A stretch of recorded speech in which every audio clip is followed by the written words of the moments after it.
Let's look to the Lord in prayer and ask God to speak to us through His word. आइए हम प्रार्थना करेंगे और परमेश्वर से कहेंगे कि उसके वचनों के द्वारा वो हमसे बोले।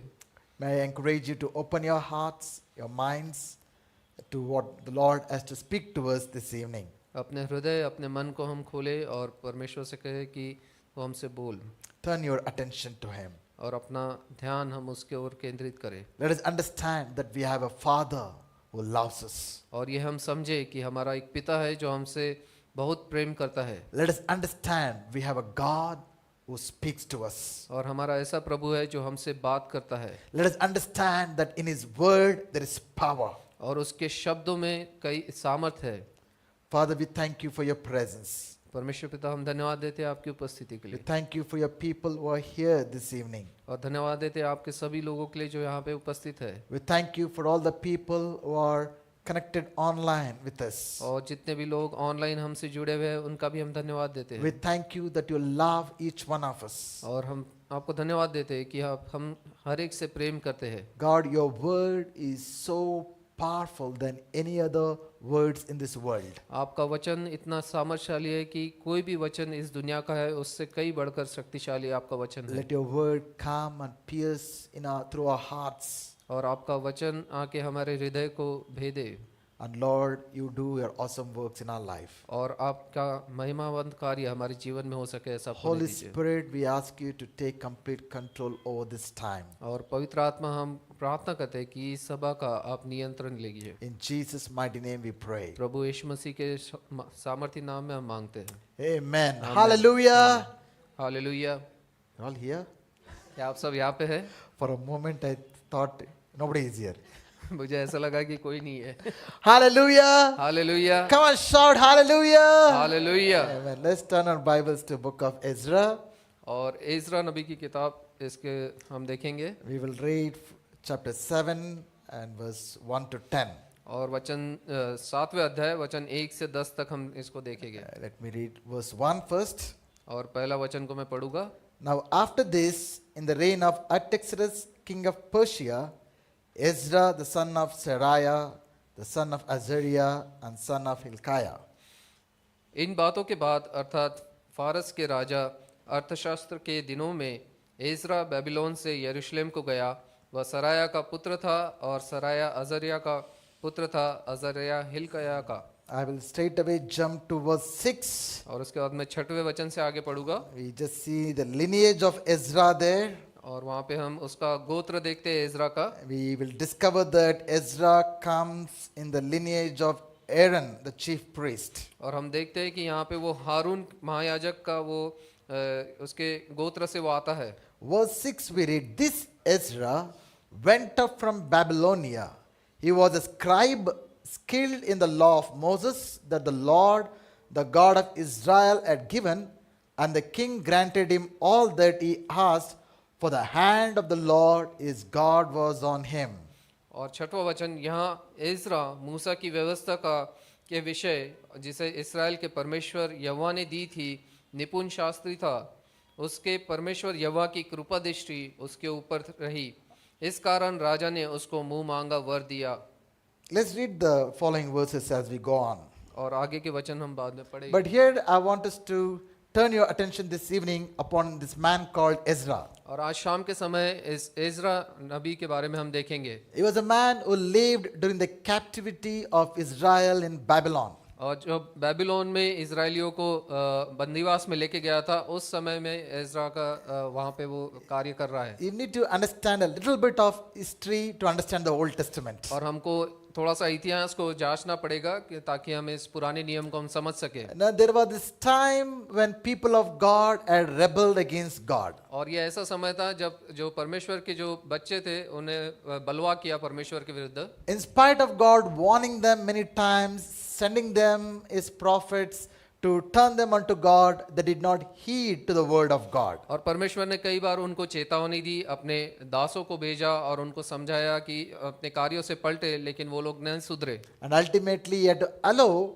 the Babylonian Empire to come and take the nation of Israel to captivity to the Babylon. और अंत में ऐसा हुआ कि परमेश्वर को बेबीलोन का जो राजा था उसके द्वारा उनको बंदी गृह में लेके जाने की आज्ञा देनी पड़ी। It happened during 606 BC to 537 BC. और ईसवी पूर्व 606 से लेके 527 तक के इस कार्य को हुआ। And after 70 years of captivity, God in His mercy visited them and He brought them out of captivity back to the homeland, Jerusalem.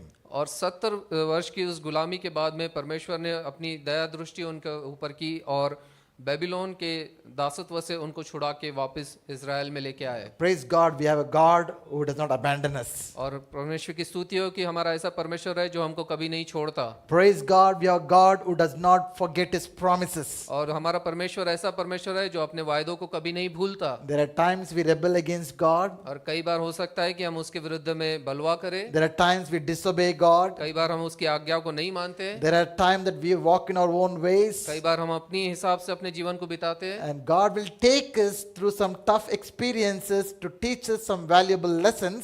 और कई बार परमेश्वर हमको ऐसे मुश्किल हालातों से लेके जाएगा ताकि वो हमको महत्व के शिक्षा दे सके। But the comforting thing is that He never leaves us. और लेकिन जो महत्वपूर्ण बात यह है कि परमेश्वर हमको कभी नहीं छोड़ता। So He visits the nation of Israel in His mercy. और अपनी दया से वो इस्राएल राष्ट्र के ऊपर कृपा दृष्टि He करता है brings them out of the captivity. और उनको वो बंदीवास से वो वापस लेके आता है। He does that in 3 phases. और वो तीन भाग में ये कार्य करता है। The first group of people returned under the leadership of Zerubbabel when Cyrus was the king of Persia. जब साइरस राजा पर्शिया का राजा था उस समय पे जरूबाबल के द्वारा उसने पहली बार लोगों को बंदीवास से लेके आया। That was in 537 BC. और वो 537 ईसा पूर्व इस कार्य को उन्होंने किया। The second return happened 90 years after that when King Artaxerxes I was the king of Persia. This happened under the leadership of Ezra. और एजरा के द्वारा दूसरे भाग में इजरायलियों को वापस लेके आना पड़ा जबकि अरसेक्सिस पहला जो राजा था उसके कार्य क्षेत्र में। It will be interesting to know that Artaxerxes I was the stepson of Esther. Probably that will explain us why he was so favorable to the people of Israel. और एस्तर का पाला हुआ बेटा था अरसेक्सिस पहला जो राजा था फारसियों का। The third return happened under the leadership of Nehemiah. और जो तीसरा भाग में जब इस्राएली वापस आए बंदीवास से वो था नेहम्याह के समय। That happened in 444 BC. और वो 444 ईस्वी सन में इस कार्य को हुआ। If you understand a little bit of these things, Old Testament will become interesting. और जब आप ये सब चीजों को जानेंगे तो आपको पुराना नियम पढ़ने में अच्छा लगेगा। Zerubbabel was more interested in building the social life of the people. जब जेरुब्बाबेल था वो सामाजिक कार्यों को करने में उसका ज्यादा महत्व था। Ezra was more interested in building the spiritual life of the people. जो एजरा का कार्य था कि वो आत्मिक जीवन को लोगों के बनाना चाहता था। Nehemiah was more interested in building the broken walls of Jerusalem, building their physical life. और नेहम्याह जो था वो जो इस्राएल की जो दीवारें जो टूटी थी उनको बनाना चाहता था, मतलब उनके जीवनों को वो स्थापित करना चाहता The था। point is that God used Ezra in an amazing way to accomplish His purposes. यहाँ पे महत्व की बात यह है कि परमेश्वर ने एजरा का इस्तेमाल एक महत्व के कार्य के लिए किया। Now for us the word Ezra might not mean anything. Ezra, what does that mean to us? और हमारे लिए एजरा इस नाम का कोई महत्व नहीं होगा। But in the Hebrew that name means help. और इब्रानियों भाषा में उसका अर्थ होता है कि मदद। So he was according to his name, he was of great help to the people of God. और उसके नाम के हिसाब से उसके परमेश्वर के बच्चों के लिए उसने काफी मदद की। Ezra was one of the highly respected people in the Jewish tradition. और यहूदियों की हिसाब से एजरा नबी जो था वो काफी रिस्पेक्टफुल था। He was a scribe. और वो शास्त्री था, वो He was वचनों को an लिखता था। expert in the law of Moses. और वो मूसा के जो व्यवस्था थे उसमें वो काफी निपुण था। Many Bible scholars even believe that he was a minister for secretarial affairs in the nation. और जो फरीसियों के जो राज्य में बेबीलोन के राज्य में वो काफी महत्व का कार्य रखता था, वो secretary of State affairs. State affairs में वो कार्य करता He था। was a very successful man. और वो काफी उन्नत ऐसा व्यक्ति था। And God used him in an amazing way. और परमेश्वर ने उसको काफी महान रूप से उसका इस्तेमाल किया। In fact, it is written in the Jewish Talmud, which has the teachings of Jewish people, it is written that If Moses wouldn't have preceded Ezra, Ezra would have been the worthy person to receive the law of God, law from the Lord. और यहूदियों की पुराने इतिहास और उनकी किताबों में इस प्रकार से लिखा है, अगर मूसा एजरा के पहले नहीं आता तो एजरा ऐसा व्यक्ति था जो कि जो परमेश्वर का जो वायदा वचन जो दिए है, 10 आज्ञा दी गई है या जितने भी आज्ञा दी गई है, उसको लेने के योग्य केवल एजरा ही था। I'm sharing all these things for us to understand that Ezra was a very successful man, both in the sight of God as well as the sight of people. और मैं ये बताना चाहता हूँ कि एजरा एक ऐसा सफल व्यक्ति था, केवल मनुष्यों की दृष्टि में नहीं लेकिन परमेश्वर की दृष्टि में भी। Did you know what does Ezra credit his success to? और उसने अपना श्रेय, अपनी सफलता का श्रेय किसको दिया? Ezra did not credit his success to his family background, even though he had come from a noble family background of priesthood. और एजरा ने अपनी जो सफलता का श्रेय अपने परिवार को नहीं दिया, जबकि हम देखते हैं वचनों में कि वो हारून महायाजक के गोत्र से आता है। Ezra did not credit his success to his professional background, even though he had professionally he was very sound at a close proximity to the king. और वो उसने अपनी सफलता का श्रेय अपने कार्य को नहीं दिया, जबकि वो राजा के काफी निकट था और काफी महत्व का कार्य वो करता था। Ezra did not even credit his success to his great educational background that he had come from a highly qualified priesthood. और उसने अपनी सफलता का श्रेय अपनी पढ़ाई लिखाई को नहीं दिया, क्योंकि वो काफी निपुण था शास्त्रों में और काफी उन्नत था। But did you know what does he credit his success to? और लेकिन उसने अपनी सफलता का श्रेय किसको दिया, आपको We पता है? read in Ezra chapter 7, verse 6, verse 9, verse 28, one phrase commonly is repeated there. और यहाँ पे हम देखते हैं एजरा की किताब 7वां अध्याय 6वें वचन में कि एक बार कई बार वहाँ पे दोहराई गई है। It is written that the hand of God was upon him. और यहाँ पे हम देखते हैं कि परमेश्वर का हाथ उसके ऊपर था। Hallelujah! Hallelujah! Hallelujah! Hallelujah! My dear brothers and sisters, I want us to understand this evening what matters to us more than our family background, our educational background, our professional background. What matters the most is to have the hand of the Almighty God to be upon us. और आज शाम के समय में महत्व की बात आपको बताना चाहता हूँ प्रिय भाई और बहनों, जो सबसे महत्व की चीज हमारे जीवन में होनी चाहिए कि परमेश्वर का हाथ हमारे ऊपर होना चाहिए।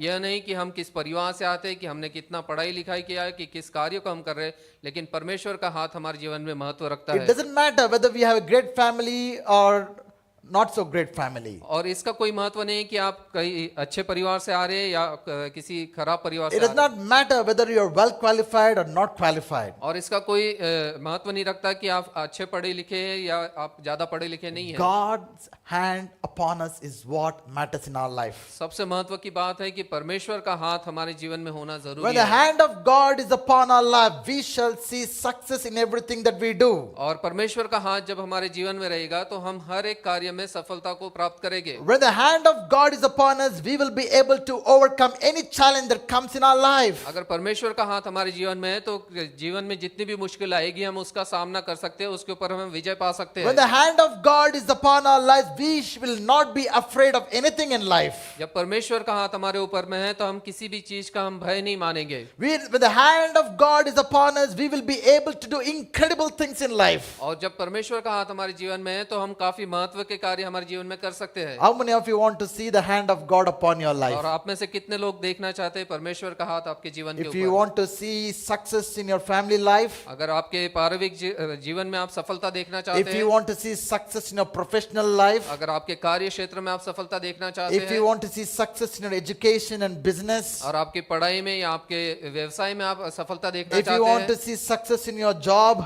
अगर आपके कार्य में आप सफलता देखना if चाहते you हैं, want to see success in ministry, और आपके सेवकाई में आप सफलता देखना चाहते what हैं, matters is the hand of God to be upon us. और जो महत्व की चीज है कि परमेश्वर का हाथ हमारे जीवन में होना चाहिए। Hallelujah! Hallelujah! Hallelujah! Hallelujah! I would also like to share what made the hand of God to come upon Ezra. और मैं ये भी बताना चाहता हूँ कि एजरा के ऊपर में परमेश्वर का हाथ क्यों आया। There are thousands of Jewish people who lived during his time. और उस समय में हजारों यहूदी लोग वहाँ पे जीवन बिताते थे। But why did the hand of of God come upon this one person? लेकिन केवल क्यों इज़रा के जीवन के ऊपर में परमेश्वर ने अपना हाथ रखा? Does God show favoritism? क्या परमेश्वर किसी का पक्षपात करता Does है? God show partiality? वो किसी का भेदभाव करता है? From Bible we discover that God doesn't show any favoritism to anybody. और बाइबल से हमको पता चलता है कि परमेश्वर किसी का पक्षपात नहीं God करता। loves to rest his hand upon everybody. और परमेश्वर को आनंद होता है कि वो अपना हाथ हर एक के जीवन पे रखे। But there are certain things that needs to be done from our side that will attract God's hand upon our lives. लेकिन कुछ कार्य हमको स्वयं हमारे ओर से करना है जिस वजह से परमेश्वर अपना हाथ हमारे ऊपर रख सके। Are you interested to know what are those things that will bring the hand of God upon your life? क्या आप जानना चाहते हैं कि परमेश्वर किस लोगों के ऊपर में अपना हाथ रख सकता है? It's right here in Ezra chapter 7 verse 9 to 10. और इस 7वें अध्याय के 9वें और 10वें वचन में इस प्रकार से लिखा है। Let's read these two verses. ये दो वचनों को हम पढ़ेंगे। For on the first day of the first month he began to go up from Babylonia, and the first day of the fifth month he came to Jerusalem, for the good hand of his God was on him.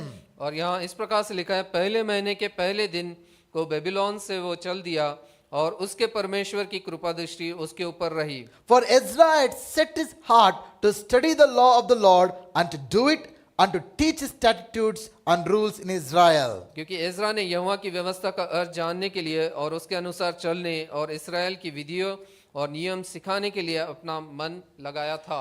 We read in these two verses there are two things that Ezra did that made the good hand of God to come upon his life. और यहाँ पे दो चीज हम देखते हैं कि जो इज़रा ने किया ताकि परमेश्वर का भला हाथ उसके जीवन में रहे। One, he decided to leave Babylon and come to Jerusalem. और पहली चीज उसने किया कि उसने ये निर्णय लिया, निश्चय किया कि मैं बेबीलोन को छोड़ के यरूशलेम में आऊंगा। Second, he was a man who loved the word of God. और दूसरा वो एक व्यक्ति था जिसको परमेश्वर के नियम से काफी प्रेम था। Hallelujah. Hallelujah. These two things is what brings the hand of God upon our lives. और ये दो चीज है जो परमेश्वर का हाथ हमारे जीवन में लेके आ First thing, सकता we है। should make a decision to leave Babylon and come to Jerusalem. पहला निर्णय हमको ये लेना है कि हमको बेबीलोन छोड़ के यरूशलेम में आना है। What do we mean by that? उसका मतलब अर्थ क्या है? Say, Pastor, we're in Yelahanka, not Babylon. आप बोलेंगे पासवान हम लोग तो यलहंका में रहते हैं, हम बेबीलोन में नहीं है। How can I go to Jerusalem? और यहाँ से मैं यरूशलेम कैसा जाऊँ? It will take at least couple of lakhs for us to reach there. और काफी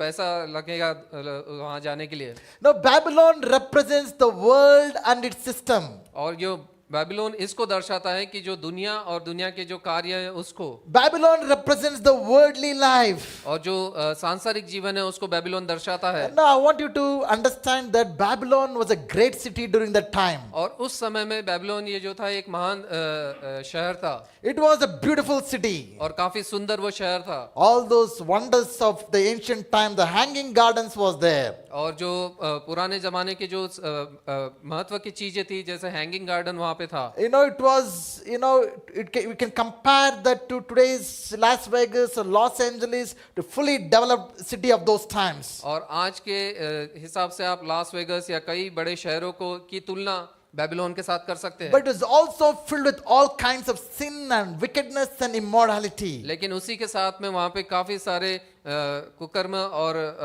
बुरी बातें वहां पे होती थी। I also want you to understand when King Nebuchadnezzar had taken people of Israel to captivity, they faced a very tough time. They were slaves there. और जब नबूकदनेस्सर राजा ने जब इजरायलियों को बंदीवास में लेके गया तो उनको काफी समस्याओं से गुजरना पड़ा। Later, when Persians conquered them, they had given much freedom to all the captives. उसके बाद में जब फर्सियों ने जब उनको ऊपर में विजय प्राप्त किया तो उनको काफी सारा उनको छुटकारा वहां पे मिला। During the Persian reign, people had all the freedom that they wanted to. और पर्सियों के राज्य के समय में उनको काफी सारा अनुमति थी कि वो कुछ कार्य को कर सके। The people of Israel started building their houses. और उनको स्वतंत्रता थी कि अपने घरों को वो बनाए। They got into business and they really prospered in their business. और वो अपना व्यवसाय को खोल सकते थे और उनके व्यवसाय को काफी उन्नति उन्होंने प्राप्त They की। really became rich in Babylon. और बेबीलोन में उनको काफी धन संपत्ति प्राप्त हुई। They became very comfortable in Babylon. और बेबीलोन में वो काफी आराम की जिंदगी बिताने So लगे। much so that even when the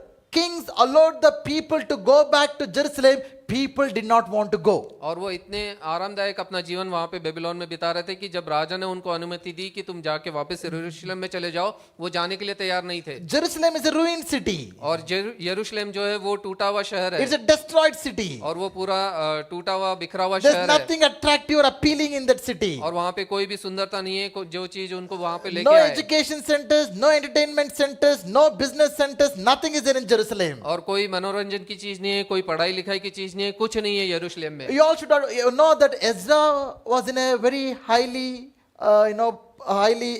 high position in Babylon. और बेबीलोन में एजरा जो था वो काफी महत्व के स्थान पे वो कार्य करता था He could have continued to live there comfortably, और वो आराम की जिंदगी वहां पे बिता सकता, but he was moved by the Spirit of God. लेकिन परमेश्वर की आत्मा के द्वारा उसका बदलाव हुआ He understood what God wanted him to do in his life. और उसने समझ लिया कि परमेश्वर क्या चाहता है उसके जीवन से He wanted to please God by doing his will. और वो परमेश्वर की इच्छा को पूरी करना चाहता था। So he's willing to leave Babylon and go to Jerusalem. इसलिए वो बेबीलोन छोड़ के यरूशलेम को जाने के लिए तैयार हुआ। So today Babylon for us represents the world for us. और आज के लिए हमको बेबीलोन जो का अर्थ यह है कि जो संसारिक जीवन हम बिताते There are हैं many things that attract us to this world. और संसार की काफी सारी चीजें हमको उसके ओर आकर्षित There करती are है many things that pull us to this world. और वो काफी सारी संसार की चीजें हमको उसकी ओर खींचती है। Jerusalem represents the kingdom of God. और यरूशलेम जो है वो परमेश्वर के राज्य को दिखाता है It represents church. और वो कलीसिया को बताता है It represents the purposes of God. और परमेश्वर की योजना को It दर्शाता है represents the will of और God. परमेश्वर की इच्छा को बताता It है represents serving God, doing in His ministry. और परमेश्वर की सेवकाई करना और उसके राज्य को बढ़ाना। Jerusalem is not attractive. और जो यरूशलेम है वो काफी आकर्षित का क्षेत्र Jerusalem नहीं is है not appealing. और यरूशलेम है हम वहां पे उस खींच नहीं सकते। But the question is, are we willing to understand the heart of God and leave Babylon and make the journey to Jerusalem? और प्रश्न यह है कि क्या हम परमेश्वर के हृदय को समझ सकते हैं और बेबीलोन को छोड़ के हम यरूशलेम की ओर आ सकते हैं क्या? Hallelujah. Hallelujah. It's not a journey that we are going to make geographically. और एक भौतिक रीति से हम इस स्थानिक रूप से हम यहाँ से एक स्थान से दूसरे स्थान नहीं जाने वाले। But it's a journey that we are called to make in our hearts and minds. और लेकिन जो हमारी जो ये यात्रा है वो हमारे हृदय में हमारे मन में होनी चाहिए। We need to detach ourselves from the world and attach ourselves to God. और हमको सांसारिक चीजों को छोड़कर हमको परमेश्वर की चीजों में जुड़ना है। We need to let go the desires of the world, the desires of the flesh, the desires of the eye, the desires of money, the desires of wealth and possessions. We need to let go of the desires and make an all-consuming passion to know God, to love God and to serve God. और हमको जो सांसारिक इच्छाएं और उसके जो आकर्षण है उन सब को छोड़कर हमको परमेश्वर के मार्ग पे परमेश्वर के राज्य की ओर बढ़ना है। Remember what Jesus said? और आपको याद है प्रभु यीशु He मसीह ने said, क्या कहा? even though you live in the world, you don't belong to this world. और प्रभु यीशु मसीह ने इस प्रकार से कहा है कि तुम संसार में रहते हो लेकिन तुम संसार के सदृश ना हो। We need money, we need wealth, we need possessions, we need all those things, और but हमको- we are not going to be possessed by any of those things. और हमको पैसा चाहिए, हमको धन संपत्ति चाहिए, सब चीजें चाहिए, लेकिन हम उस प्रकार से नहीं जीते हैं, लेकिन हम परमेश्वर के हिसाब से In जीते हैं। fact, we will use those things to serve God and build His kingdom. और वो सब चीजों की हमको जरूरत है लेकिन हम उसका इस्तेमाल करें कि हम परमेश्वर के राज्य को स्थापित करें। So it was not an easy journey that Ezra undertook. और जो एजरा की जो यात्रा थी वो आसान नहीं थी। It would take him to cover 900 miles through a tough, dangerous terrain. और 900 किलोमीटर उसको जाना था, काफी मुश्किल के रास्ते से उसको जाना The है। journey, the land terrain was filled with wild animals and bandits all along. Especially they were carrying plenty of gold and silver that the king and the people had given to build the temple of God. और उसके रास्ते में काफी जंगली जानवर और काफी डकैत और चोर थे, जबकि उनको यहाँ से जाना है तो अपना धन संपत्ति सब लेके जाना है। It's a long journey. और ये काफी लंबा यात्रा है It's a tough journey. और एक मुश्किल यात्रा है It was risky journey. और उसमें कई धोखे हैं, But Ezra was willing to do it लेकिन एजरा ने निर्णय लिया कि वो इस यात्रा को पूरी because करेगा he wanted to please God. क्योंकि वो परमेश्वर को इच्छा को पूरी करना चाहता है। Hallelujah. Hallelujah, Hallelujah. Hallelujah. How many of you want to see the hand of God upon your life? आप में से कितने लोग परमेश्वर का हाथ अपने जीवन में देखना चाहते हैं? The first thing in our minds, we should decide to take this journey to move from Babylon to Jerusalem. और जो पहली बात हमको करनी है कि हमारे दिलों दिमाग में हमको ये निर्णय लेना है कि हम इस यात्रा को पूरी करेंगे बेबीलोन को छोड़ के हमको यरूशलेम में आना है। Jerusalem might not be attractive and appealing, but there is the glory of God. यरूशलेम हो सकता है कि उतना आकर्षण हमको उसमें न दिखे, लेकिन वहां पे परमेश्वर की महिमा है, There is the presence of God. वहां पे परमेश्वर की उपस्थिति है। And I would encourage you to move from the journey from Babylon and enter into Jerusalem, into the presence of और God. मैं आपको उत्साहित करना चाहता हूँ कि आप ये निश्चय को करें कि आप बेबीलोन को छोड़ के यरूशलेम की ओर अपने जीवन को बिताएं। Hallelujah. Hallelujah. The second thing Ezra did was he set his heart to study the law of the Lord, to do it and to teach it. और दूसरी बात जो एजरा ने किया कि यहाँ पे परमेश्वर की व्यवस्था का अर्थ जानने का उसने निर्णय लिया और उसके अनुसार चलने की उसने निर्णय लिया और उसके विधियों और नियमों को सिखाने का उसने निश्चय किया। Ezra had set his heart upon the word of God. और एजरा ने परमेश्वर के वचन पर अपने हृदय को लगाया। May I ask you this question? और ये प्रश्न मैं आपको पूछना चाहता हूँ, What is your heart set upon? आपका हृदय किस चीज पर लगा है? What is your heart set upon? आपका हृदय किस चीज के ऊपर लगा है? How do you know what is your heart set upon? और आपको कैसा पता चलेगा कि आपका हृदय किस पर लगा है? It can be known by what is the next big thing you're waiting to see happen in your life. ये इस प्रकार से आप पता कर सकते हैं कि आप किस बारे में सोच रहे हैं कि दूसरी नई बड़ी चीज आपके जीवन में क्या होनी है। As you sleep, as you're alone, what are the thoughts that are running in your mind? I wish this would happen in my life soon. और जब आप सो रहे हैं या जब आप अकेले हैं, आप हर समय उस बारे में सोच रहे हैं कि ये एक बड़ी चीज है जो मेरे जीवन में होनी चाहिए। For some of you, the next big thing that you're waiting to happen in your life may be the next promotion that you are longing for. और कुछ लोगों के लिए हो सकता है कि आपके कार्य क्षेत्र में आप चाहते हैं कि मेरी उन्नति हो जाए, प्रमोशन हो जाए, वो आप सोच रहे हो। For some of you, the next big thing that you want to see happen in your life probably to buy your own house. और हो सकता है किसी के लिए ये हो सकता है कि एक नया घर हम खरीदे, वो आपके लिए एक काफी बड़ी चीज हो। For some of you, the next big thing that you're waiting to see happen in your life probably is to buy your next level car. और हो सकता है किसी के लिए कि आप नई गाड़ी के बारे में सोच रहे हैं कि एक नया चीज हम हमारे जीवन में ये हो। For some of you, the next big thing that you are waiting to happen to see in your life is probably a breakthrough in your business, your job or your career. और हो सकता है कि आप अपने जीवन में एक खुला द्वार देखना चाहते हो, आपके कार्य क्षेत्र में, आपके व्यवसाय में, ये आप सोच रहे हो। So what is the next big thing that you're waiting to see happen in your life? और आप किसके लिए रुके हैं कि दूसरी बड़ी चीज आपके जीवन में क्या होनी है? Inevitably, your heart is set upon those things. और आपका हृदय उन चीजों के ऊपर में लगा रहेगा। Am I saying that to expect these things to happen, to desire these things to happen, is it wrong in it?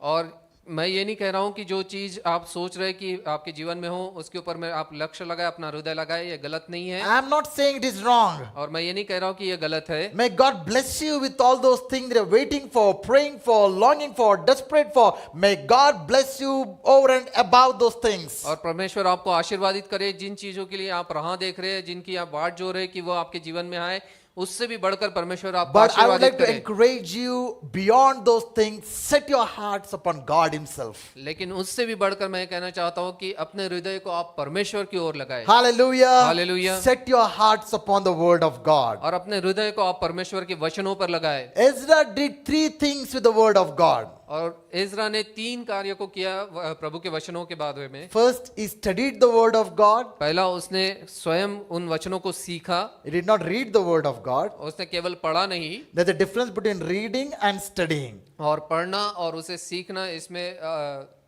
विभिन्नता है। Many of us struggle to read the Word of God, forget about the studying the Word of God. और हम में से कई लोगों को मुश्किल होती है परमेश्वर के वचन को पढ़ने के, तो उसको सीखना तो दूर की बात है। Our generation is very good at doing R&D of so many things. और आज की जो हमारी जो जनरेशन है वो कई बार R&D करने में काफी आगे है। If you want to buy a phone, आपको एक फोन लेना you है, want to buy a bike or a car, और या कार या गाड़ी खरीदना है, you want to buy any gadget, या कोई भी गैजेट आपको खरीदना है, we do a lot of research. और हम काफी उसके बारे में रिसर्च करते हैं, We go to all those websites, और काफी सारे हम वेबसाइट्स में जाके ढूंढते do हैं, a study about what is good about this product and what is good about this product, pros and cons. We do a lot of comparisons. और ये प्रोडक्ट के बारे में, वो प्रोडक्ट के बारे में हम काफी उसका कंपैरिजन करते हैं और देखते हैं कि कौन सा अच्छा है, You know, we want to know where can we get for a lesser price. और कम से कम दाम में मुझे कहाँ से मिलेगा वो हम देखते हैं। And we spend a good amount of time in doing R&D, isn't it? और हम काफी समय बिताते हैं कि हम उसके बारे में जान सके, How much of time we are spending in doing R&D of the Word of God? और कितना समय हम बिता रहे हैं कि परमेश्वर के शब्दों को, उसके वचन को ढूंढने में, उसकी R&D करने में। Everything is online today. और हर चीज ऑनलाइन है आज के If you जीवन want to में। understand the Word of God, its cultural background, historical background, geographical background, what God is saying through the particular verse, there are enough and more things for you to look upon and learn. और जब हम परमेश्वर के वचन को पढ़ते हैं, उसकी पार्श्वभूमि जानने के लिए काफी सारी चीजें हमारे लिए उपलब्ध है कि वो कहाँ के लिए, किस लिए लिखा है, किस परिस्थिति में लिखा है, किस काल में लिखा है। The first thing we need to set our hearts to study the Word of God. और पहली चीज जो हमको करनी है, हमारा हृदय हमको लगाना है कि हम परमेश्वर के वचन को सीख सके। Now, before that, let me encourage you to read the Word of God. और मैं आपको प्रोत्साहित करना चाहता हूँ कि पहले आप वचनों को पढ़ना सीखे। I don't know how your spiritual life is at this point with regard to reading the Word of God. और मैं ये नहीं जानता कि आपके आत्मिक जीवन किस प्रकार से है, प्रभु के वचनों को पढ़ने के बारे में। But this evening, my dear brothers and sisters, I would like to encourage you to be seriously committed to read the Word of God on a daily basis. आज शाम के समय प्रिय भाई और बहनों, मैं आपको ये कहना चाहता हूँ और ये उत्तेजना देना चाहता हूँ कि आप महत्व से इस चीज को कीजिए कि आप परमेश्वर के वचन को रोज पढ़े, Oh, there's so much of power in the Word of God. क्योंकि परमेश्वर के वचनों में सामर्थ है। All the blessings are in this Word of God. और जितने भी आशीर्वाद हम चाहते हैं ये प्रभु के वचनों में है। God does not do anything without His Word. और परमेश्वर ने कुछ भी नहीं किया उसके वचनों के द्वारा। Everything that you need is in this Word. और जो भी चीज हमको चाहिए उसके वचनों में है।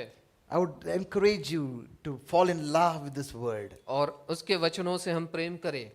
Do not compromise, of not reading the Word of God. और परमेश्वर के वचनों को न पढ़ने का हम समझौता न करें। So this evening, whatever level you are, go up to another level of reading the Word of God. और जिस भी लेवल पे आप प्रभु के वचनों को पढ़ने में हैं, आप उससे आगे बढ़िए। Second, we see he obeyed the Word of God. और दूसरा हम यहाँ पे देखते हैं कि वो उसके वचनों के अनुसार चलने लगा। He did not stop with reading and studying the Word of God. और वो केवल उसको सीख के उसने छोड़ नहीं दिया। Now, some people are very good in studying.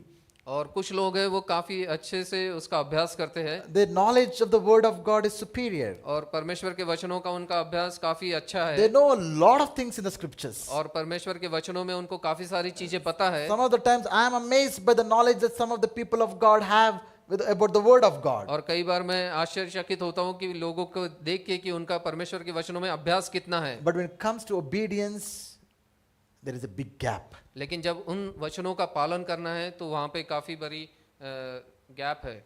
Mind you, the blessing is not in knowing, but the blessing is in doing.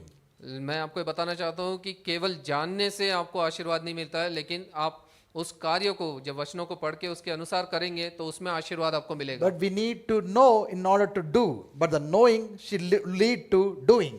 और हमको करने के लिए जानना जरूरी है, लेकिन जब हम उसको करना चाहते हैं उसके लिए हमको जानना जरूरी है, लेकिन हम जानेंगे तो हमको इसका महत्व है कि हम उसको पूरा करें। Especially some of the believers who've grown in the church, teens and youth, all their life they've heard about so much of Word of God. और जितने भी जवान हैं जो कि उनकी पैदाइशी मतलब मसीह है, और वो कितने सारे वचनों को वो जानते हैं, But there's no transformation in their life. लेकिन उनके जीवन में बदलाव हमको नहीं They're दिखता not blessed in their life. और उनके जीवन में हमको आशीर्वाद नहीं दिखते हैं, Reason, they have knowledge but no obedience. क्योंकि उनको समझ है लेकिन वो उसका पालन नहीं कर रहे। Brothers and sisters, I want us to understand that it is obedience that brings the blessing of God upon our life. और परमेश्वर की वचनों का, आज्ञा का पालन करना ही हमारे जीवन में हमको आशीर्वादित करता So है। Ezra studied the Word of God. और इज़रा ने परमेश्वर के वचन को सीखा He obeyed the Word of God. और उसका पालन किया। And thirdly, he taught the Word of God. और तीसरी बात कि उसने उन वचनों को सिखाया। Just notice the order also. The order also is very important. और यहाँ पे हम देखते हैं कि किस प्रकार से उसने इन तीन कार्यों को किया। He did not study and went about teaching. और उसने केवल पढ़ने के बाद में या उसको समझने के बाद में सीधा जाके उसको बताना He नहीं did चालू not किया। stop with studying. और केवल वो पढ़ना अभ्यास करने पे ही वो रुक नहीं गया, He obeyed what he studied. और उसने जो अभ्यास किया परमेश्वर के वचनों He का, taught what he obeyed. उसने उसका पालन किया, और जो पालन किया उसने उसको सिखाया। Hallelujah. Hallelujah. We are all called to teach the word of God. और हम सबको बुलाया गया है कि हम परमेश्वर के वचनों को हम सिखा सके। I want to tell all of you, मैं आप सबको कहना चाहता you are हूँ, called to teach the word of God. आपका बुलाहट इसलिए है कि आप परमेश्वर के वचन को सिखा सके। To teach means you don't necessarily should stand up here and before the podium and teach the word of God. If you are called for it, praise God. और परमेश्वर का वचन को सिखाना इसका मतलब ये नहीं कि आप यहाँ पे खड़े होके उसके वचनों को बताएं। But we're all called to teach the word of God at different levels. और अलग अलग क्षेत्र में परमेश्वर ने हमको उसके वचनों को सिखाने के लिए As रखा है। parents, we have the responsibility to teach the word of God to our children. और माता पिता होने के नाते से हमको हमारे बच्चों को परमेश्वर का वचन सिखाना है। You know, if we don't have the word of God, how can we teach the our children with the word of God? अगर हमारे पास में ही परमेश्वर का वचन नहीं है तो हम हमारे बच्चों को कैसे सिखा Did पाएंगे? you know that as husbands, we are called to teach the word of God to our wives? और एक पति होने के नाते आपको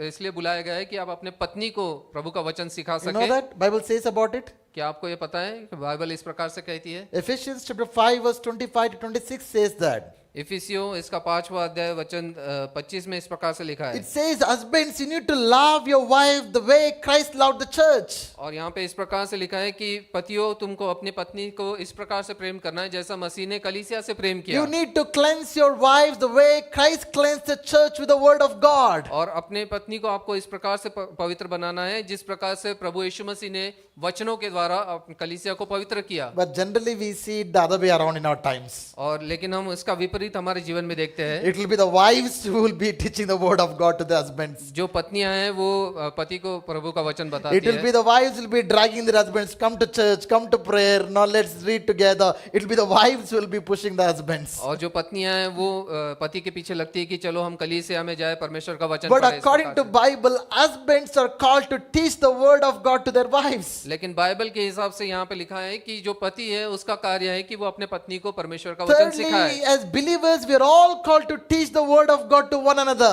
और तीसरी बात यह है कि एक विश्वासी होने के नाते हमको एक दूसरे को परमेश्वर के वचन सिखाने हैं। Whenever we come together, whenever we meet, Bible tells we should build up one another, encourage one another, comfort one another with the word of God. और जब भी हम एक साथ मिलते हैं वहां पे इस प्रकार से बाइबल कहती है कि हमको एक दूसरे को प्रोत्साहित करना है, उत्तेजित करना है परमेश्वर के वचनों के द्वारा। So the key for the hand of God to come upon us is to love the word of God. और परमेश्वर की हाथ जब हमारे जीवन में हमको चाहिए तो उसका जो महत्व की कुंजी ये है कि हमको परमेश्वर का वचन सीखना है। How many of you want to see the hand of God upon your life? कितने लोग चाहते हैं कि परमेश्वर का हाथ उनके जीवन में रहे? What did the second thing Ezra did? जो दूसरा कार्य इज़रा ने किया वो क्या है? He studied the word of God, obeyed the word of God, taught the word of God. In one word, he loved the word of God. और उसने तीसरा कार्य इस प्रकार से किया कि उसने परमेश्वर के वचन को का अभ्यास किया, उसका पालन किया और उसको सिखाया। उसका मतलब यह है कि वो परमेश्वर के वचन से वो प्रेम रखता था। Now I want you to be sensitive and understand this is what the Lord wants to speak to each one of us this evening. आज शाम के समय में परमेश्वर आप सबसे यही बात कहना चाहता है। Do not consider this as my words. और ऐसा ना समझे कि ये मेरे बोल है। I want you to believe that God is calling you to spend more time with the word of God. और मैं विश्वास करता हूँ कि परमेश्वर हम सबको बुला रहा है कि और ये कह रहा है कि तुमको ज्यादा से ज्यादा समय उसके वचनों में बिताना है। There is so many blessings that comes from reading the word of God. और काफी सारे आशीर्वाद है जो परमेश्वर उसके वचनों को पढ़ने के द्वारा हमको देता The है। Bible compares the word of God to so many things to make us understand the power in reading the word of God. और परमेश्वर का वचन की तुलना काफी सारे चीजों से होती है जिससे कि हम समझ सकते हैं कि कितना महत्व रखता है परमेश्वर के वचन को पढ़ने में। Let me quickly try to bring before you few things for us to understand the importance of reading the word of God. और परमेश्वर के वचनों को पढ़ना कितना महत्वपूर्ण है इसके बारे में मैं आपको बताना चाहता हूँ जल्द से जल्द। Firstly, word of God is like a light to guide us. और परमेश्वर का जो वचन है वो एक दीपक के समान है जो हमको हमारी अगुवाई कर सकता है। Psalms 119 verse 105 says, "Your word is a lamp to guide my feet and a light for my path." भजन संहिता 119 और इसके 105 में इस प्रकार से लिखा है, तेरा वचन मेरे पाँव के लिए दीपक और मेरे मार्ग के लिए उजियाला है। Psalms 119 is the longest chapter in the Bible. और भजन संहिता 119 ये जो है ये सबसे लंबा अध्याय है It almost comes in the center of the Bible. और ये बाइबल के बीचों बीच में आता है। And this whole chapter is about David, David adoring the word of God. और ये पूरा अध्याय वो इसके बारे में बताता है कि किस प्रकार से दाऊद राजा परमेश्वर के वचनों की बढ़ाई कर रहा है। Saying, God, your law is perfect. Your law is holy. Your law is like gold. Your law is like honey. Lord, your law gives me wisdom. He keeps praising and praising about the law of God. और यहाँ पे दाऊद राजा इस प्रकार से परमेश्वर के नियम की इतनी बड़ाई करता है। वो कहता है कि तेरा नियम जो है वो मेरे लिए प्रकाश के समान है, सोने के समान है और एक ज्योति के समान है। और वो उसकी काफी बड़ाई इस अध्याय में करता है। Do you love the word of God? क्या आप परमेश्वर के वचन से प्रेम करते हैं? How much time you are spending with the word of God? कितना समय आप बिता रहे हो उसको वचनों में? It is like a light to our path. वो हमारे मार्ग के लिए दीपक समान है। Imagine when you are in darkness. और आप सोचिए कि जब आप अंधियारे में हैं, How can you find the way? आपको मार्ग कैसा पता चलेगा? When you switch on a torch or light a lamp, that shows you the way to go.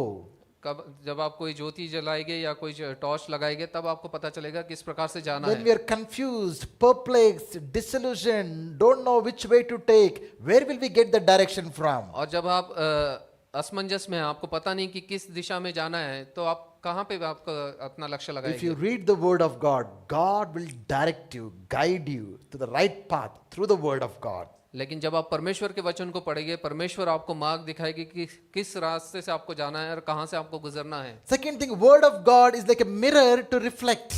और दूसरी बात ये देखते हैं कि परमेश्वर का जो वचन है वो आईने के समान है जिसमें James- हमारी परछाई हमको दिखती है। James chapter 1 verse 23. और याकूब इसका पहला अध्याय और उसके 23वें वचन में इस प्रकार Here से we लिखा है। see the word of God being compared to a mirror. और यहाँ पे हम देखते हैं कि परमेश्वर का जो वचन है उसको आईने के रूप में दर्शाया गया है। Anybody here who did not stand before the mirror before you came?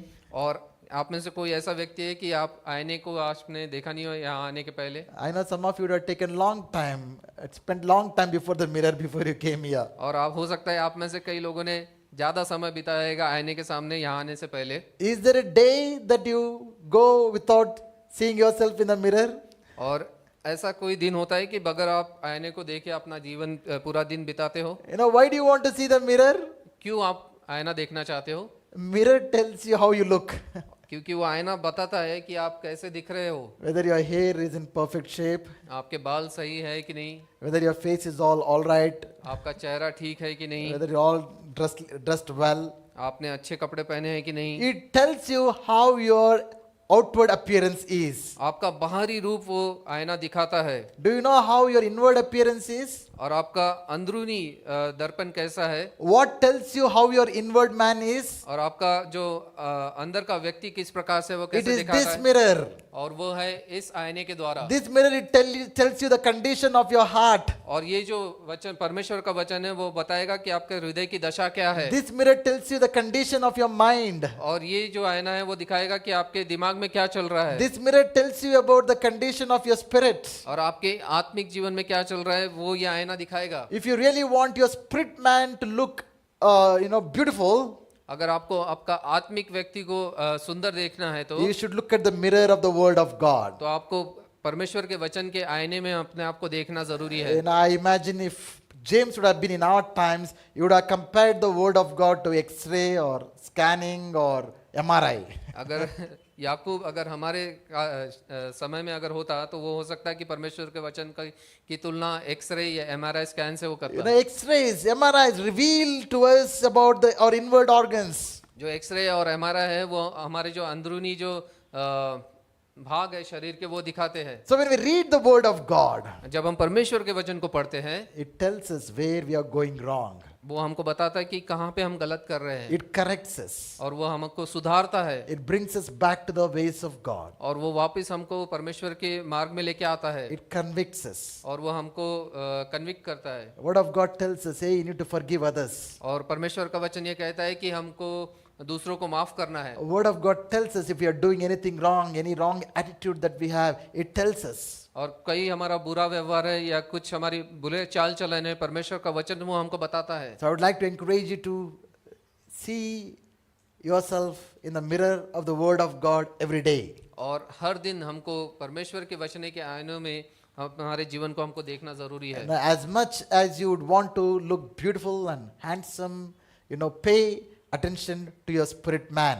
और जितना हम अपने आप को सुंदर और अच्छा देखना चाहते हैं, हमको महत्व है कि अपने अंदरूनी व्यक्ति को हमको देखना जरूरी Today है। in our world we give a lot of importance to our external appearance. और आज के हमारे जीवनों में हम बाहरी रूप पे काफी महत्व देते हैं We want to look at our best in our outward appearance. और बाहरी रूप में हम सबसे अच्छे दिखना चाहते हैं। Look at all the number of saloons that you see on the street. और जितने भी जो सलून है वो देखते हैं हम रास्तों पर। Look at all the gyms that you see on the street. और जितने भी जो व्यायामशाला है हम देखते हैं हमारे रास्तों पर। No, never our world was like this. और कभी हमारा जीवन इस प्रकार से नहीं था। Growing up time, somewhere one small barber shop used to be there. और जब हम बड़े हो रहे थे तब के एक कोने में कहीं एक सलून होता We था। didn't have all these saloons. We didn't have all these saloons that we see today. और इतने सारे सलून्स नहीं थे जब हम देखते थे। And I never saw any gym anywhere around while I was growing up. और जब मैं बड़ा हो रहा था तो मैंने कभी अपने जीवन में कहीं जिम नहीं देखे। Today people pay so much attention to see their external appearance is good. और आज के समय में लोग इतना महत्व देखते हैं कि हमारा बाहरी रूप से हम कैसे दिख रहे हैं। Nothing wrong. Please look good. और इसमें कोई गलत नहीं है, आप अपने आप को अच्छा देखने के Do all that you can do to look yourself beautiful. और आपको जो भी करना है अपने आप को बेहतर दिखाने के लिए आप कर सकते हैं।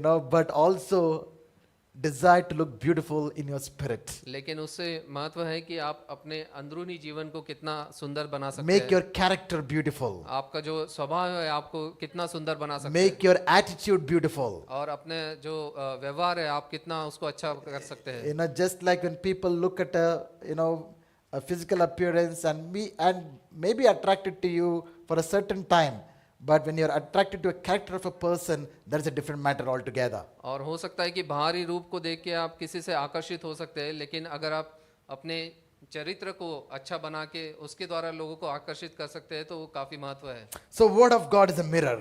और परमेश्वर का जो वचन है वो आईने के समान है। Third thing says word of God is like a fire that purifies us. और तीसरी बात है कि जो परमेश्वर का वचन जो है वो आग के समान है जो हमको शुद्ध करता है। Jeremiah 23 verse 29 says, does not my word burn like fire, says the Lord. और यिर्मयाह नबी उसका 23वें अध्याय उसके 29वें वचन में कहता है कि मेरा वचन आग सा नहीं है।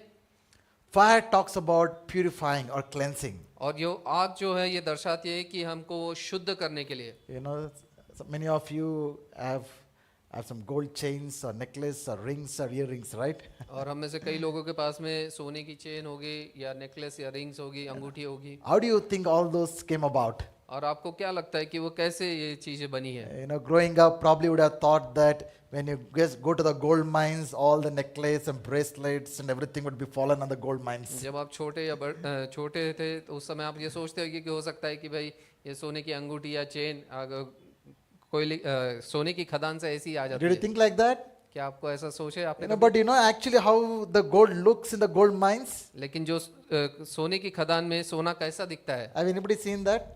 किसी ने देखा है It कभी? will be dark, वो अंधेरे में होगा, shapeless. उसका कोई शेप नहीं होगा It will have so many metallic oxides attached to it. और उसमें काफी सारे धातु पदार्थ उसके लगे होंगे। So that gold has to be put in the fire to purify. और उस सोने को आग में डाला जाता है ताकि उसको शुद्ध किया जाए। Then the gold comes out shining. और उसके बाद में वो सोना उसमें से निकाला जाता है। You know what? और आपको पता है There is gold in each one of you. आपके हर एक के जीवन में सोना छुपा है। Turn to your neighbor and say, there is gold in you. आपके पड़ोसी को आप देख के बोलिए कि आप में सोना छुपा है। But you know what? लेकिन आपको पता There है is क्या? also a lot of impurities in us. लेकिन आप में काफी सारी अशुद्धताएं भी है। If the impurities are not removed from the gold, अगर वो अशुद्धताएं उस सोने में से नहीं निकाली जाएगी the gold is of no use. तो वो सोने का कोई महत्व नहीं है। If the gold has to be come out shining, अगर वो सोने को सुंदर रूप से बाहर निकलना है all the impurities has to go. तो उसमें जो अशुद्धता है वो पूरी निकालनी जरूरी How है। will the impurities go? और वो अशुद्धता कैसी जाएगी? It is through the fire of the word of God. और वो परमेश्वर के वचन की आग से वो धुली। Hallelujah. Hallelujah. Fourthly, word of God is like a hammer that breaks the stony hearts. और चौथी बात यह है कि परमेश्वर का वचन एक हथौड़े के समान है जो पत्थर को तोड़ता है। Jeremiah 23:29b. और यिर्मयाह की पुस्तक उसका 23 और 29वें का दूसरा भाग। Hammer does two things in the hands of a builder. और हथौड़े का दो कार्य होते हैं जब वो किसी व्यक्ति के हाथ में होता है। It is used both for destruction as well as construction. वो किसी को तोड़ने के लिए भी उसका इस्तेमाल होता है और किसी को बनाने के लिए, जोड़ने के लिए भी इस्तेमाल होता है। Likewise, the hammer of the word of God destroys all the things that are not of God. और उसी प्रकार से जो परमेश्वर का वचन जो हथौड़े समान है वो हर चीज को तोड़ेगा जो परमेश्वर के द्वारा नहीं है। And the word of God builds up the things of God in our lives. और जो परमेश्वर का वचन है वो हमको जोड़ता है ताकि हम उसकी योजना के हिसाब से बढ़े। Hallelujah. Hallelujah. It breaks our stony hearts. और वो जो हमारे कठोर हृदय को वो तोड़ता है। It breaks our stony attitudes. और वो जो हमारे कठोर जो हमारे जीवन शैली है, स्वभाव है, उसको वो तोड़ता है। And makes us soft. और वो हमको नर्म बनाता है। Hallelujah. Hallelujah. Fifthly, word of God is like a seed that produces fruit. Luke chapter 8 verse 11. और लूका नबी की किताब उसका चौथा अध्याय। Jesus compares the word of God to a seed. और यहाँ पे इस प्रकार से हम देखते हैं कि प्रभु उसके वचन को बीज के हिसाब से बताता If है। our heart is fertile, अगर आपका जो हृदय जो है वो एक उपजाऊ भूमि है। so when the seed, the word of God is coming to you all this evening as you're hearing, जब आप परमेश्वर के वचन को सुन रहे हैं इस शाम के समय में, it has a capacity to produce good fruit. अगर वो एक बीज के समान में आएगा आपके जीवन में तो एक क्षमता है उसमें कि वो फलवंत जीवन It लेके can आए। produce godly character in you. और वो परमेश्वर के स्वभाव को आपके जीवन में लेके आएगा। It can produce good works in you. और वो अच्छे कार्यों को आपके जीवन में लेके It आएगा। can produce, the ability to win souls for Jesus. और वो कई लोगों को उसके राज्य में जोड़ने की क्षमता उसमें है। Sixthly, word of God is like a food to nourish your spirits. और जो परमेश्वर का वचन जो है वो एक रोटी के समान है जो हमारे शरीर को वो हष्ट पुष्ट करता है। Matthew 4 verse 4 says, Jesus says, man shall not live by bread alone, but every word that comes out of the mouth of God. और मत्ती उसका चौथा और चौथे वचन में इस प्रकार लिखा है, मनुष्य केवल रोटी से नहीं परंतु हर एक वचन जो परमेश्वर के मुख से निकलता है उससे जीवित रहेगा। Why do we eat food? और हम खाना क्यों खाते हैं? So that we can be healthy and strong. ताकि हमको शारीरिक रूप से हम तंदुरुस्त रहे और हमको सामर्थ्य मिले। What happens if we don't eat food for a long time? अगर हम कई समय तक के अगर हम खाना नहीं खाए तो, I'm not talking about fasting. और मैं उपवास के बारे में नहीं बोल रहा हूँ, But if you fast for a long time, what happens? अगर काफी समय तक आपने उपवास रखा तो आपको क्या होगा? You will become weak and malnourished and attract all kind of sicknesses into your body. और आप कमजोर हो जाएंगे और काफी सारी बीमारियां आपको घेर सकती है। What about your spirit man? और आपके आत्मिक अंदरूनी आत्मा के बारे में क्या है? Why many people are spiritually weak? और क्यों काफी सारे लोग आत्मिक रीति से कमजोर है? Why many people are spiritually fallen? और क्यों कितने लोग आत्मिक रीति से गिर गए हैं? Because it's been a long time since they ate the word of God. क्योंकि काफी समय हो चुका है कि उन्होंने परमेश्वर के वचनों को नहीं खाया It है। is not what you ate 1 week back, 1 month back. और इसका ये मतलब नहीं कि आपने एक सप्ताह पहले या एक महीने पहले क्या खाया था। Every day we would like to have fresh food, right? और हर दिन आपको अच्छा ताजा खाना चाहिए। Some of us even want food that is freshly cooked every meal. और कितने लोग तो ये चाहते हैं कि हर खाना तीनों टाइम का खाना उनको गरम गरम चाहिए। What is for breakfast is breakfast only. You cannot give it for lunch. और जो आपने सुबह का खाना जो खाया है वो सुबह के लिए, वो दोपहर में नहीं खा You सकते। know what you made for lunch is lunch. You cannot give it for dinner. और जो आपने दोपहर में खाया है वो दोपहर के लिए है, शाम को नहीं खा सकते। Right? Why? सही में ऐसा है, Tasty and healthy, right? Fresh food is tasty and healthy. क्योंकि जो गरम गरम खाना आता है वो अच्छा रहता है और शारीरिक तंदुरुस्ती You देता है। you don't eat once in a week, right? आप हफ्ते में एक बार नहीं खाते हैं, Neither you will not eat yesterday's or day before yesterday's food. और या फिर 2-3 दिन पुराना खाना आप नहीं खाते। You know, word of God is like that. और परमेश्वर का वचन उस प्रकार से है, You need to eat every day. उसको आपको हर रोज खाना है। If your spirit man needs to be strong, you need to eat every day. अगर आपका आत्मिक व्यक्ति को आपको मजबूत करना है तो आपको हर दिन परमेश्वर के वचन को खाना Hallelujah. है। This gives strength. और ये आपको सामर्थ्य देगा, This gives you power. और ये आपको सामर्थ्य बनाएगा, This gives you wisdom. और ये आपको ज्ञान देगा, This gives you direction. और ये आपको दिशा दिखाएगा, This gives you guidance. और ये आपको मार्गदर्शन This करेगा, gives you counsel. और ये आपको सलाह देगा, This gives you comfort. और ये आपको कंफर्ट देगा, This brings blessings upon your life. और ये आपके जीवन में आशीर्वाद को लेके Now, आएगा। straight away go to the one last thing. Word of God is like the sword of the Spirit. और जो आखिरी बात मैं बताना चाहता हूँ, जो परमेश्वर का वचन है वो एक आत्मिक तलवार है। In Ephesians chapter 6 verse 17, Paul compares the word of God to the sword of the Spirit. और इफिसियों इसके 6 और 17 में पौल इस प्रकार से कहता है कि परमेश्वर का वचन जो है वो एक तलवार के समान You है। know, I keep saying this Christian life is not a playground, but it is a battleground. और मैं हर समय कहता हूँ कि जो मसीह जीवन हुआ है, जो एक खेल कूद का मैदान नहीं है, लेकिन ये युद्ध का मैदान है। You have an enemy, brother. You have an enemy, sister. और भाइयों और बहनों, आपका एक शत्रु है। It is not your husband. It is not your wife. और It ये is not आपका- your mother-in-law. It's not your father-in-law. ये आपका पति पत्नी या सास ससुर नहीं है, It is not your boss. It is not your colleagues. और ये आपके साथ में कार्य करने वाले नहीं है, या आपके जो ऊपर अधिकार रखते वो नहीं है। There is an enemy called Satan. और आपका जो शत्रु है उसका नाम शैतान है, He comes to steal, kill, and destroy. और उसका कार्य यह है कि वो आके छीन ले और हमको नाश करे। He does not want to see you grow and prosper in your life. वो ये नहीं चाहता कि आप आपके जीवन में उन्नति को प्राप्त करें और आगे बढ़े। He does not want you to see drawing closer to God and being under the hand of God. और वो ये नहीं चाहता कि आप परमेश्वर के करीब जाए और परमेश्वर का हाथ आपके ऊपर में रहे। There is only one thing that Satan wants to do in your life. एक ही कार्य है जो शैतान आपके जीवन में करना You चाहता know है, what? They're simple.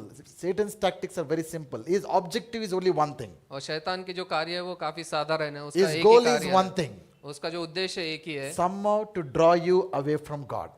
और वो परमेश्वर से आपको दूर लेके जाना चाहता To है। different people, he uses different things to draw you away from God. और भिन्न भिन्न लोगों के लिए भिन्न भिन्न युक्तियां वो लेके आता है कि वो परमेश्वर से उनको दूर लेके He जाए, wants to disconnect you from the word of from God. और वो परमेश्वर से आपको दूर लेके जाना चाहता है। So we need to be aware of the schemes of the enemy and fight the works of the enemy through the sword of the Spirit of God. और इसलिए हमको ये ज्ञात होना चाहिए कि शैतान की क्या योजना है, हमारे शत्रुओं की क्या योजना है, और स्वयं को बचाना है परमेश्वर के वचन के द्वारा। If you have the word of God, अगर आपके पास में परमेश्वर का वचन है when तो Satan comes to you जब शैतान आपके पास में आएगा through doubts, और संकोच लेकर through discouragement, और निराशा लेकर through temptations, और कुछ टेम्पटेशंस लेकर through fears, और भय को लेकर, through loneliness, अकेलेपन को लेकर, so many ways you will come. When you hear the word of God, you will fight those things coming against you through the word of God. और वो कई सारी चीजों को जब आपके पास में लेके आएगा, आप उसका सामना कर सकते हैं, उस युद्ध का सामना कर सकते हैं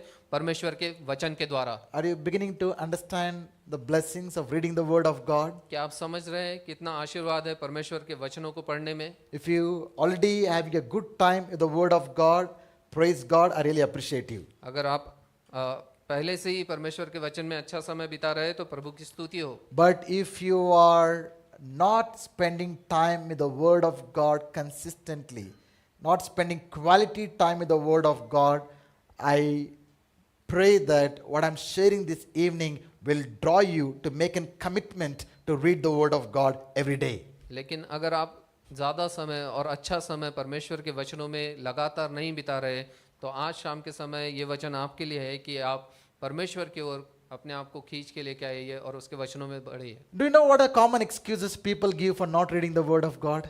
और क्या कारण है जो हम देते हैं कई बार कि हम परमेश्वर के वचन को पढ़ नहीं पा रहे? What are the common excuses people give? और क्या कारण हम लोग देते हैं?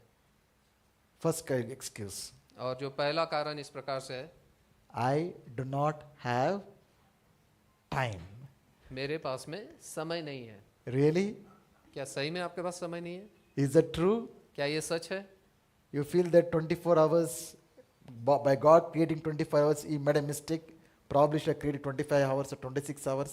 क्या आपको ऐसा लगता है कि परमेश्वर ने 24 घंटे का दिन बनाया है, उसने गलती किया है? उसने 24 की जगह 25 या 26 घंटे का दिन बनाना चाहिए था? You know, if you're, I don't think anybody can be too busy for the word of God. मेरे को नहीं लगता है कि हम इतने भी बिजी हो गए अपने कार्य में कि हम परमेश्वर के वचन को नहीं पढ़ सकते। You will always find time to do what you love to do. और आपको हर समय आप समय निकाल सकते हैं जिस चीज से आप प्रेम करते हैं उसको करने के लिए। Talk to all the cricket lovers, football lovers, F1 lovers, whatever. Even if it is midnight, they'll stay awake and watch the games. और जितने भी लोग खेल प्रेमी हैं, जो क्रिकेट फुटबॉल या जो भी चीज को जिससे प्रेम रखते हैं, रात के समय में भी वो उसको देखते हैं। Yesterday we had a great victory. India won. Hallelujah. और कल भारत का विजय हुआ और हम लोग ने क्रिकेट That में was not too late, but I know many of them who love cricket would have watched it. और वो काफी देर रात में नहीं था, लेकिन जितने भी लोग क्रिकेट से प्रेम रखते हैं उन्होंने वो सब पूरी मैच देखी It's होगी। okay. You had time for everything in the world. और हमारे पास में संसार में हर चीज के लिए समय है। Just look into your phones and the phone will tell you what was your screen time. और अगर आप अपने फोन में देखेंगे तो आपको पता चलेगा कि कितना समय आपने फोन में बिताया है। Your time for YouTube and all the reels. और YouTube और बाकी सब रील्स देखने में आपको समय है। Your time for WhatsApp and online shopping. Online shopping और व्हाट्सएप के लिए समय है। Your time for chatting and browsing. और चैटिंग और ब्राउजिंग करने में समय है। But somehow we end up saying to read the word of God, we don't have time. लेकिन कई I बार हम believe that's the greatest lie that we can tell ourselves and deceive ourselves and deprive ourselves of the blessings of God in our life. लेकिन हम ये कई बार कहते हैं कि परमेश्वर का वचन पढ़ने के लिए मेरे पास में समय नहीं है, और ये सबसे बड़ा झूठ हम बोलते हैं। खुद को ही हम अपने भ्रम में डालते हैं कि मेरे पास में समय नहीं है कि हम परमेश्वर के वचन को पढ़ सकते हैं। अगर आप वो कर रहे हैं तो आप अपने आशीर्वादों से अपने आप को पीछे हटा रहे There हैं। are so many illiterate people who have been to school long to read the word of God, but they cannot read the word of God. कितने सारे अनपढ़ लोग हैं जो कभी भी शिक्षा के लिए नहीं गए, वो उनकी इच्छा है कि हम परमेश्वर के वचन को पढ़े, लेकिन वो पढ़ नहीं सकते।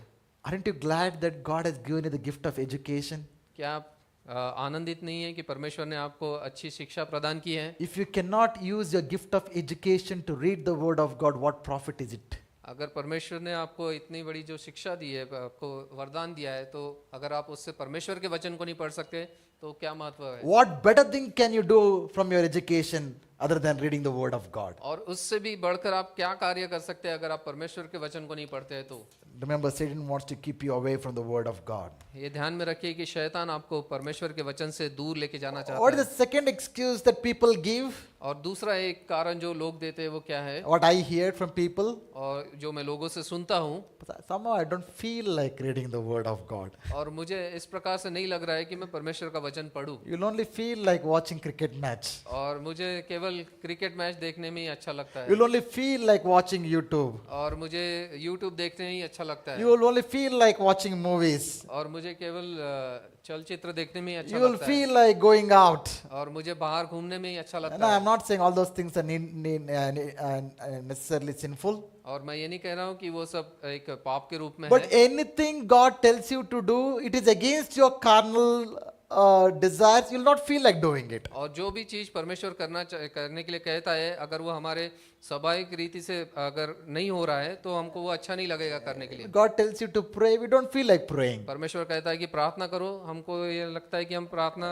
करना हमें अच्छा नहीं लगता। God tells you to read the word of God, you'll not feel like reading the word of और God. परमेश्वर का वचन कहता है कि हम वचन को पढ़े, लेकिन हम उसको नहीं पढ़ते। God tells you to come to be part of the fellowships, Bible studies, life groups. We'll not feel like coming to such things. और परमेश्वर कहता है कि उसके कलीसिया में आए, उसके सभा में आए, लोगों से मिले, तो वो सब चीजें हमको अच्छी नहीं But लगती। every other thing we feel like doing it. लेकिन उससे विपरीत बाकी हर चीज हम चाहते हैं कि उसको हम करें। We cannot depend upon our feelings, my dear brothers and sisters. और हम हमारे फीलिंग्स के ऊपर डिपेंड नहीं कर सकते, Spiritual life is not about feelings. और हमारी भावनाओं के ऊपर में हम अपने जीवन को व्यतीत नहीं Love कर is not सकते। about feelings. और जो हमारी भावना है या कल्पना है उसके हिसाब से नहीं, Truth is not about feelings. और जो सच्चाई है वो भावना के हिसाब से नहीं होता You know, है। it's about commitment, it's about conviction, it's about doing what is right. और उसका ये है कि हमको जो सही कार्य है उसको करने का निश्चय ले, और उस प्रकार से हम जीवन You know, बिताए। feelings will follow later. और जो हमारी भावना है वो उसके बाद में आएगी। Even when you read the word of God, even when you don't feel like it, you begin to read it, then the feelings will follow. और जब हमारी इच्छा न होते हुए भी जब हम परमेश्वर का वचन पढ़ते हैं, तब हम उसमें और भी आगे बढ़ सकते हैं, क्योंकि हम उस कार्य को कर रहे हैं। Good feelings will always follow good actions. और जो अच्छा जो भावना है वो अच्छे कार्य के लिए आगे हमको लेके So जाएगा। don't wait for feelings to start the good things. Do it in spite of not having the feeling to do. You will see the good feelings coming your way. जो चीज हमको नहीं करना है, अगर परमेश्वर का वचन कहता है कि हम उस प्रकार से करें, अगर हम उसको जब करेंगे तब जाके अच्छी भावना हमारे जीवन में आएगी। And the third common excuse that I hear people say for not reading the word of God is, I don't understand what I am reading. और तीसरा जो उदाहरण या तीसरा कारण लोग बताते हैं कि मुझे परमेश्वर का वचन समझ में नहीं आ रहा है। This is a kind of a reasonable excuse, I can say. और ये हो सकता है कि ये ठीक है, कुछ लोग सही भी बोल रहे हो कि उनको समझ में नहीं आ रहा होगा परमेश्वर का वचन क्या Even है। today, many things what I read, I don't understand. और आज भी काफी सारी चीजें जो मैं पढ़ता हूँ वो मुझे समझ में नहीं आती। But I didn't stop reading. इसका मतलब ये नहीं है कि मैंने पढ़ना छोड़ So दिया। many things I did not understand few years back, I understand now. और काफी सारी चीजें कुछ वर्षों पहले मुझे समझ में नहीं आ रही थी, लेकिन मैं अभी समझ सकता So हूँ। we cannot stop reading because we don't understand. और इसलिए हम पढ़ना नहीं छोड़ दे क्योंकि मैं समझ नहीं पा रहा हूँ। Keep reading the word of God even if you don't understand it. और परमेश्वर के वचन को हर समय पढ़ते रहे, अगर हमको समझ में नहीं आ रहा तो भी। Understand what you can understand. और जो आपको समझ में आता है उसको समझिए। And what you don't understand, God will make you understand when you need to understand it. और जो चीज आपको समझ में नहीं आ रही है, परमेश्वर वो आपको समझाएगा जब आपको जरूरत है उसको समझने की। Just keep reading and reading and reading it. केवल पढ़ते जाइए और पढ़ते जाइए। What God wants to speak to you for that day, He will speak to you. और जिस दिन के लिए परमेश्वर आपको कुछ बोलना चाहता है, परमेश्वर आपके वचनों से बोलेगा। The hand of God was upon Ezra. और परमेश्वर का हाथ जो एज्रा के ऊपर था, He became a successful man. और वो एक सफल व्यक्ति बना, He was powerfully used by the Lord. और सामर्थ्य से उसका परमेश्वर ने What इस्तेमाल we किया। need today is the hand of God upon our lives. और आज हमारे जीवन में परमेश्वर का हाथ हमको चाहिए। What will bring the hand of God upon us? और परमेश्वर का हाथ किस प्रकार से आएगा? These two things that Ezra did. और दो कार्य जो एज्रा ने किया उसके He द्वारा। made the decision to move from Babylon to Jerusalem. पहला उसने बेबीलोन से यरूशलेम जाने का निर्णय किया। I would like to encourage you to move away from the world and its desires and move on to God and His desires. और मैं आपको प्रोत्साहित करना चाहता हूँ, जो संसार की जो इच्छा है उससे आप अपने आप को दूर रखें और परमेश्वर की योजना में जुड़ जाए। Second, love the word of God. और दूसरा है कि परमेश्वर के वचन से प्रेम करे, Study the word of God. उसके वचनों को पढ़े, Obey the word of God. उसका पालन करे, Teach the word of उसके God. वचनों को सिखाए। A person who is full of word of God will never fail. और जिसका जीवन परमेश्वर के वचनों से हर समय भरा हुआ है वो कभी भी विफल नहीं होगा। A life that is built on the word of God can never be shaken. और जो जीवन परमेश्वर के वचनों पर निर्भर है वो कभी भी हिल नहीं सकता। Storms might come, winds might hit, floods might come, but a life that is built on the word of God can never be shaken. और तूफान आएगी, आंधियां आएगी, मुश्किलें आएगी, लेकिन अगर आपका जीवन प्रभु के वचनों पर निर्भर है तो वो कभी भी गिरेगा नहीं या टूटेगा नहीं। Love the word of God. परमेश्वर के वचन से प्रेम करे, Build your life on the word of God. अपना जीवन उसके ऊपर निर्भर बनाए You will succeed. You will prosper in everything you do. और आपको सफलता मिलेगी। हर कार्य जो आप करते हैं परमेश्वर आपको उसमें उन्नति देगा। Amen. Shall we all arise in God's presence?